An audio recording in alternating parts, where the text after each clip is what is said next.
फातिमा की रानी माँ, प्रभु यीशु की माँ, आसरा तू ही है माँ।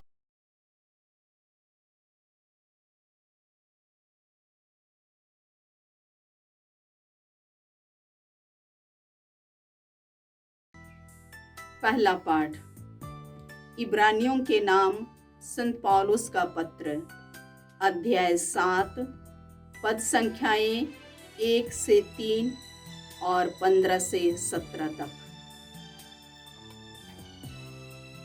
जब इब्राहिम राजाओं को हराकर लौट रहा था, तो सालेम का राजा और सर्वोच्च ईश्वर का पुरोहित वही मेल्किसदेक उससे मिलने आया और उसने इब्राहिम को आशीर्वाद दिया। इब्राहिम ने उससे सब चीज़ों का दशमांश दिया। मेल्किसदेक का अर्थ है धार्मिकता का राजा। वह सालेम का राजा भी है, जिसका अर्थ है शांति का राजा। उसके ना तो पिता है, ना माता और ना कोई वंशावली। उसके जीवन का ना तो आरंभ है और ना अंत। वह ईश्वर के पुत्र के सदृश है और वह सदा ही पुरोहित बना रहता है।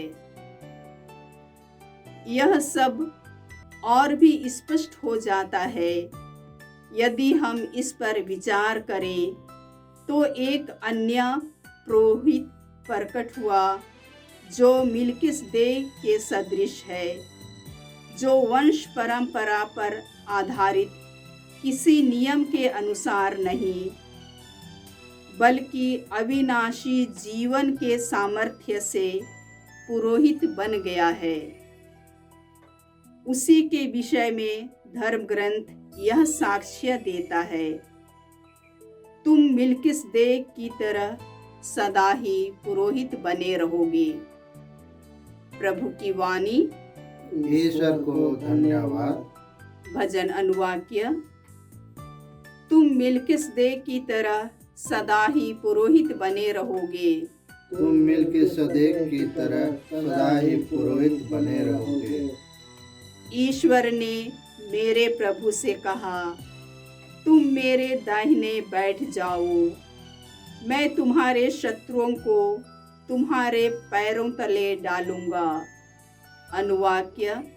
तुम मेल्किसदेक की तरह सदा ही पुरोहित बने रहोगे।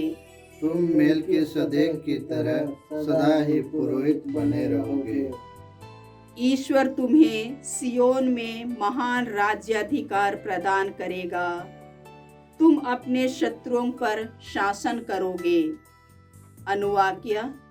तुम मेल्किसदेक की तरह सदा ही पुरोहित बने रहोगे। तुम मेल्किसदेक की तरह सदा ही पुरोहित बने रहोगे। जिस दिन तुम्हारा जन्म हुआ था, उस दिन से तुझे पवित्र पर्वत सियोन पर राज्याधिकार प्राप्त है। अनुवाक्य। तुम मेल्किसदेक की तरह सदा ही पुरोहित बने रहोगे। तुम मेल्किसदेक की तरह सदा ही पुरोहित बने रहोगे। ईश्वर की यह शपथ अपरिवर्तनीय है, तुम मेल्किसदेक की तरह सदा ही पुरोहित बने रहोगे। अनुवाक्य। तुम मेल्किसदेक की तरह सदा ही पुरोहित बने रहोगे। तुम मेल्किसदेक की तरह सदा ही पुरोहित बने रहोगे। जय घोष। हालेलुया। यीशु राज्य का सुसमाचार का प्रचार करते और लोगों की हर तरह की बीमारी दूर करते थे। हालेलुया। प्रभु आप लोगों के साथ हो और आपकी आत्मा के साथ। संत मार्कुस के अनुसार। प्रभु यीशु ख्रिस्त का पवित्र सुसमाचार। हे प्रभु तेरी महिमा हो।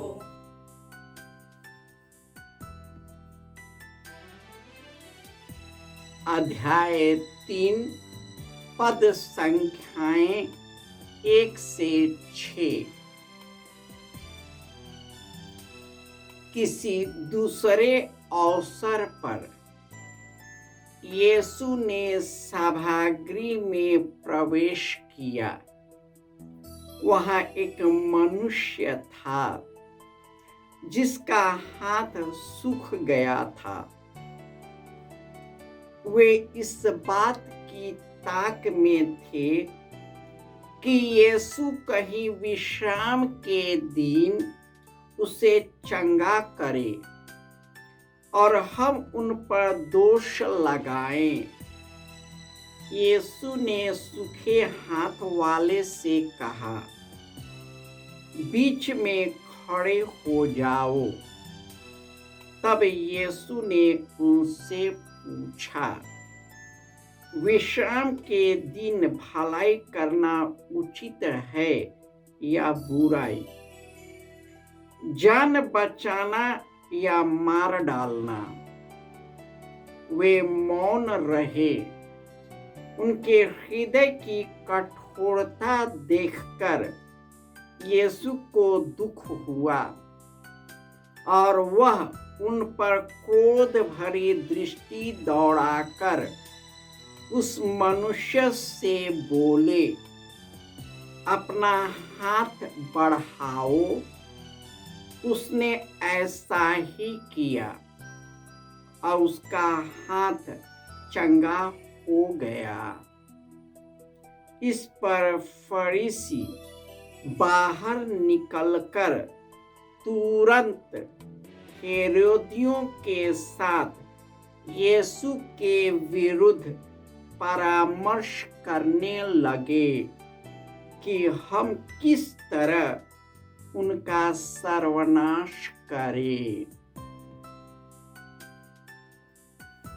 यह प्रभु का सुसमाचार है। हे क्रिस्त तेरी स्तुति हो। क्रिस्त में प्यारे भाइयों और बहनों, प्रभु ही हमारा चट्टान और गढ़ है। वही हमारे हाथों को प्रशिक्षित करता और मेरी अंगुलियों को समर का प्रशिक्षण देता है। वह हमें प्यार करता और सुरक्षित रखता है। वही मेरा गढ़, मेरा मुक्तिदाता, मेरा ढाल और मेरा शरण स्थल है। इसलिए मैं नहीं डरता, क्योंकि ईश्वर जिसको प्यार करता है उसका कभी परित्याग नहीं करता, जो उनकी खोज में लगे रहते हैं। प्रभु यीशु सभागृह में एक मनुष्य था जिसका हाथ सूख गया था। यीशु जानते थे कि उसका सूखा हुआ हाथ पापों के कारण है, तो पहले उन्हें क्षमा करता है और जब उनको स्वस्थ करता है तो वहां पर आए फरीसी शास्त्री भड़क जाते हैं, क्योंकि उनका हृदय सूखा हुआ है। वे न ईश्वर को जानते हैं न प्यार करते। हमारे दुनिया में इसी प्रकार के लोग हैं। वे केवल कर्म कांडों तक ही सीमित है, क्योंकि उसको करने से उन्हें व्यक्तिगत लाभ होता है। वे छल कपट से धनी बनते हैं। पूजा के नाम पर वे कई दान स्वीकार कर अपने मौज मस्ती में जीते हैं, और कोई भी व्यक्ति इसके विरुद्ध जाए उसको उड़ा देते हैं। यीशु ने उस सूखे व्यक्ति को चंगा किया। सभी लोग आनंद मना रहे थे, लेकिन इनका हृदय दुष्टता से भरा था। वे यीशु में खोट निकालते थे। आज दुनिया में कई लोग इसी प्रकार के लोग हैं। यीशु के नाम पर विरोध करेंगे क्योंकि वे छल कपट से भरे हैं। वे दुनिया में जीते हैं और दुनिया के चीजों को ही भगवान मानते हैं। उनके लिए जो भी भगवान है धन, दौलत, पैसा, पदवी और सत्ता, इसको छोड़ उनके लिए कोई भगवान नहीं है। ईश्वर ने जो कुछ इस दुनिया में बनाया उसको भगवान बना लिया और सृष्टिकर्ता को ही भुला दिया। आज दुनिया में कई लोग ऐसे ही हैं। और जब मेल्कीसेदक जो महापुरोहित था, जब वे वापस लौट रहे थे तो इब्राहिम ने उन्हें हर एक चीजों का दशमांश दिया, क्योंकि इब्राहिम जो भी देता था खुले हाथों देता था। और इस प्रकार प्रभु यीशु वह महापुरोहित है जो सदा के लिए पुरोहित बन गया, जिन्होंने अपने जीवन को समर्पित कर दिया।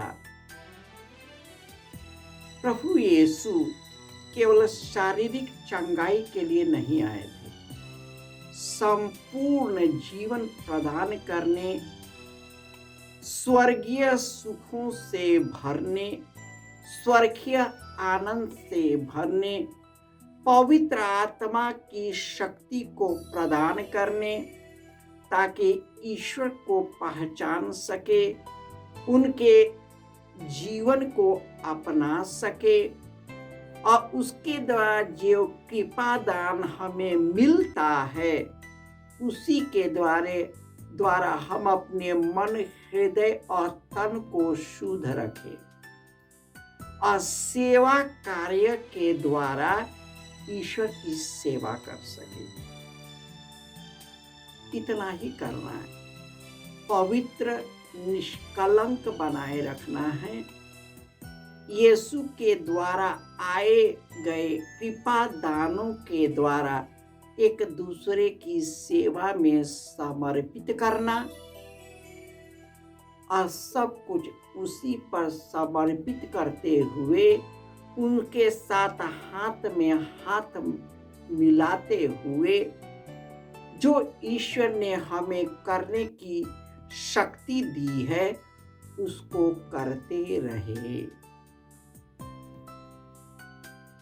लोग कितना भी हमारी बुराई करे, हमें अपमान करे, हमें ईश्वर में निरंतर बढ़ते जाना है। यीशु कभी नहीं रुके। जब भी उन्होंने किसी को चंगा किया, एक से एक नुकसान निकाला गया, लेकिन उन्होंने वही किया जो पिता ईश्वर चाहता था, न कि दुनिया चाहता है। यदि हम दुनिया को प्रसन्न करेंगे तो दुनिया में तो आप खिलेंगे, लेकिन आपका हृदय सूखा रहेगा। आप जीवन से विमुख हो जाएंगे, अनंत जीवन से विमुख हो जाएंगे और ईश्वर को खो देंगे तो जीवन भी खो देगा। यदि ईश्वर को प्राप्त कर लिए और अपने शरीर को भी गंवा दिए ईश्वर के लिए, तो आपने सब कुछ प्राप्त किया, क्योंकि ईश्वर को छोड़ दुनिया में कोई भी ऐसी चीज नहीं है जो हमें शक्ति प्रदान करता है। आइए हम सभी पवित्र आत्मा से भर जाए और अपने जीवन को एक दूसरे की सेवा में समर्पित कर दे, जिस प्रकार यीशु ने हमारे लिए, हमारी मुक्ति के लिए अपने आप को समर्पित कर दिया। जय यीशु।